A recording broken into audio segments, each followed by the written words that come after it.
দেখো বন্ধুরা, আমি আজকে কি বানাচ্ছি, মাছ বানাচ্ছি। তো মাছগুলো প্রথমে ভেজে নিলাম তেলের মধ্যে। তো মাছগুলো ভাজা হচ্ছে, আমার এটা লাস্ট মাছ ভাজা হবে। আমি তার আগেও মাছগুলো ভেজে নিলাম। সব মাছ ভাজা হয়ে গেছে। এখন মাছের মাথাটা বাকি ছিল, সেটা ভেজে নিলাম। এই দেখো, আমি সব মাছগুলো ভেজে নিলাম। তো এখন মাছ ভাজা হয়ে গেল আমার। তারপরে ভাজবো আলুটা, মাছের ঝোলের আলুটা। তো মাছ ভাজাটা হয়ে গেলে আমি মাছের আলুটা ভেজে নিব। দেখো, আলুটা লাল লাল করে ভেজে নিলাম। আলুটা মোটামুটি ভাজা হয়ে গেলে লাল লাল করে, তো আলুটাকে এখন তুলে নেব। এখন আলুটাকে তুলে তারপরে মশলাটা ভাজবো।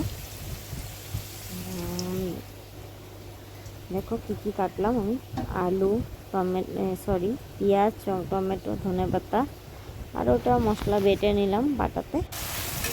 তো এখন মশলাটা ভাজা হচ্ছে, এখন মশলাটা কষিয়ে নেব। তেলটা ভালো করে ভেজে নেব, ভালো করে না ভাজলে ভালো লাগে না, টেস্ট হয় না খেতে। মশলাটা ভেজে নিচ্ছি। তো এখন তোমার আলুগুলো দিয়ে দেব। মশলাটা প্রায় ভাজা হয়ে গেল, আলুগুলো দিয়ে দিলাম। তো আলুটা অল্প কষে নিলাম, আলুটা তো ভাজাই ছিল, তো বেশি ভাজার দরকার নেই। আর আলুটা ভাজা ছিল বেশি, তো সেই জন্য এখন মশলাটা ভাজা হয়ে গেল, আলু মশলা একসাথে। তো এখন আমি পরিমাণ মতো জল দিয়ে দিব, যেহেতু মাছগুলো দিতে হবে। মাছগুলো যতক্ষণই লাগবে আমি আন্দাজ মতো জলটুকু দিয়ে দেবো। জলটুকু দিয়ে দিলাম। তারপরে ঝোলটা অল্প ফুটে আসলে আমি